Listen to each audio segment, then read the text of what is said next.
developer buy the land cheap doesn't mean the developer will sell the land cheap. This is a very common saying because look at what happened with our dear PP, Promenade Peak. However, Zyon Grand, at least they buy the land cheap, they have the potential to sell the land cheap, right? But if they buy the land super expensive, then I mean no hope already, don't need to hope already, alright? So today we're going to talk about Zyon Grand, one of the most anticipated launches I think in this coming quarter, because hearsay, a lot of people say that this project, right, is very cheap land cost, the cheapest land cost, which is not wrong. Later we'll do some simple calculations and look at what's the break-even price that this Zyon Grand can allow us to have.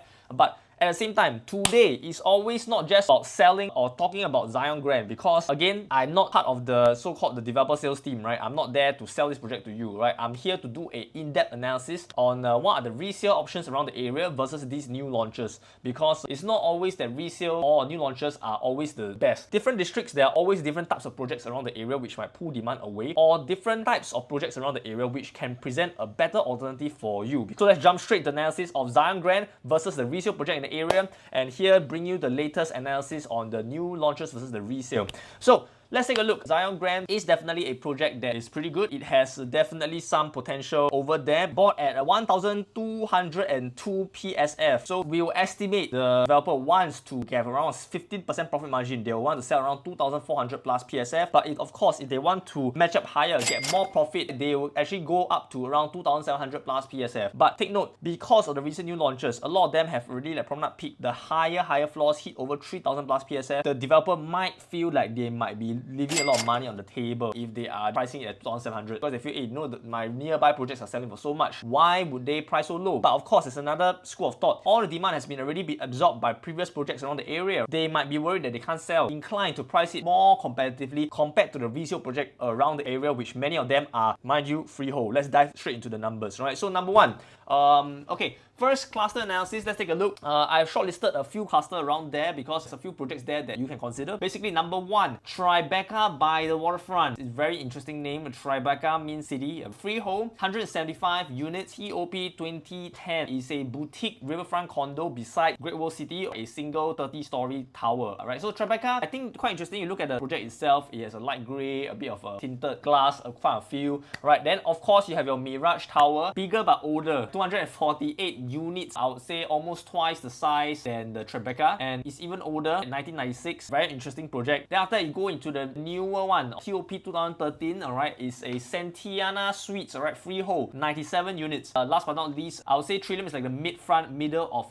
Tribeca, and as well as Mirage Tower, because it has a size of Mirage Tower but the youthfulness of Tribeca. So 237 units and TOP year 2010, alright, and all of these are freehold properties, by the way. So let's dive a little bit more into the numbers. So, okay, you look at this, right? We have the Centennia Suites. These are the numbers that I flashed up for you just now, alright? So basically, let's look at just the average price of Centennia is around 2,279 PSF. Trillium around 2,142 PSF. Mirage Tower significantly more cheaper at 1,766 PSF because of, I think it's because it's just old. They often filter out older, which might lead to lesser demand for Mirage Towers, right? So, and last but not least, Tribeca, the second cheapest, 1,993 PSF on average. But let me just look at the 3-bedroom. There's a slight difference, but the rankings didn't change lah. Okay, so the rankings is still, Centennia Suites is still at the most expensive, 2,300 plus PSF. And if these are the prices for Centennia Suites, right, let's do a simple weigh-in already, alright? So Zyon Grand is launching at 2,400 plus PSF, right? Comparing to Centennia Suites, Centennia Suites is not even the newest, but it's freehold. So Zyon Grand launches at that price because you can still consider Zyon Grand because it's going to be a very new project. It's a much bigger project. It's not a boutique development. So definitely exit plan will be a bit easier. But however, take note that Zyon Grand likely be a 99-year leasehold. That's why you will have to think about the exit strategy next time, right? It's not going to be a long-term hold kind of thing. So Centennia Suites versus Zyon Grand, if it launches at 2,400, 2,500,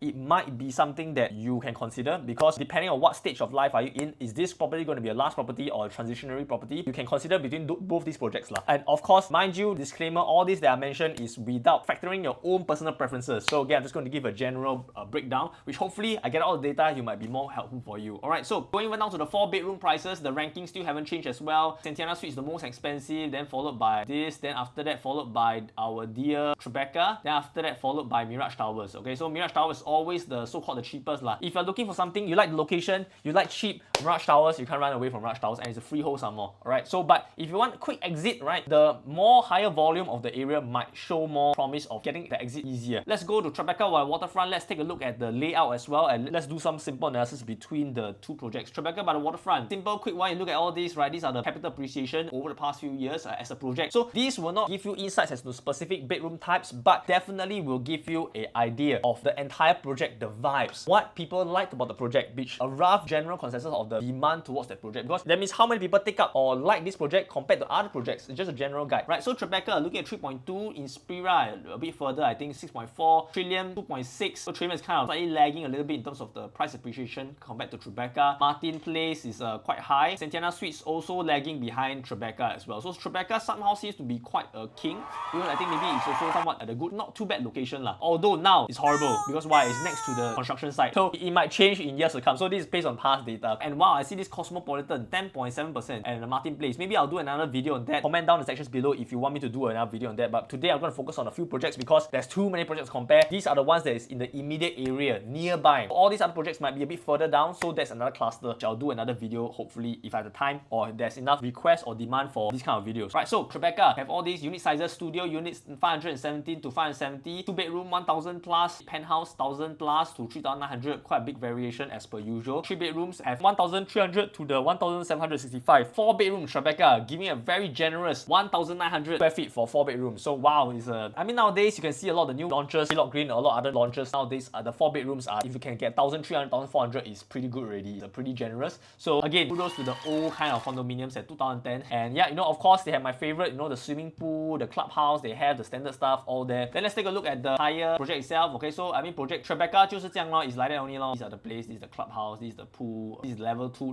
legend. Okay, and we dive deeper into the 3-bedroom plus study. So again, let's take a look at 3-bedroom plus study. We're looking at the balcony over here. This layout, just taking a look, I think it's not too bad compared to a lot of the older condominiums. What I like is it has a good space. Then also this place, not a lot of wasted space. I kind of like it as well. Living room and dining room very efficiently put out. The kitchen over here, so you have this walk space lah. So in terms of efficiency of the layout space is very efficient, which I like. But some of my clients actually do voice out that actually they don't like this kind of very narrow walkways. It feels very constricted. But actually that's a norm for a lot of efficient layout nowadays, because only in those kind of very old kind of layout you'll see those kind of very expensive, very huge, alright, you'll see like, I don't know, Pine Grove, certain areas you can see, wow, you can see those kind of layout which, wow, is very huge. So this is something that you have not a lot of choice about. But what do I like is efficient, so that you can actually get a lot of bang for your buck for a 1765 square feet unit. But at the same time, right, you can see that what I don't like 765 is not really this space, because there's a planter area that's being factored in, which a lot of the new projects, they don't factor in the planter lah, and all this kind of space. So say planter is also inside, AC latch is inside here. Then of course the master bedroom bath, a bit of an awkward size, awkward shape, but it is what it is lah. So these are the things that I don't really like it. But moving on to the pricing, see the transactions wise, right, May, April, March, February, December, November, every month got around one. So based on this kind of number, I like to extrapolate one. Okay, if every month only got one transaction, or usually your place, if it's priced unreasonably, it's going to take very long sell. It is priced well, likely will maybe take 3 to 6 months to exit lah, depending on general guidelines. So the sales is not too bad. At least there's one transaction every single month. If there's 0 or 1 every year, that's really horrible. The 1 every year kind is like, I'll have to preempt the seller, you know, yours likely to take a year plus to sell. It's not agent problem, it's just like that. The nature of the project is going to be like that. I always bet them a cup of coffee. This project, right, you change another agent, right, it's going to be the same result, because it's just the project is very difficult to find the buyers. So that one just have to be very patient lah. So again, you have to factor this in mind when you want to buy these kind of projects, right? So pricing to buy and sell, you can take a look at all these, right? Kim Seng Road, looking at this at 1300 plus freehold. So these are transacted last few months lah, May, April, March,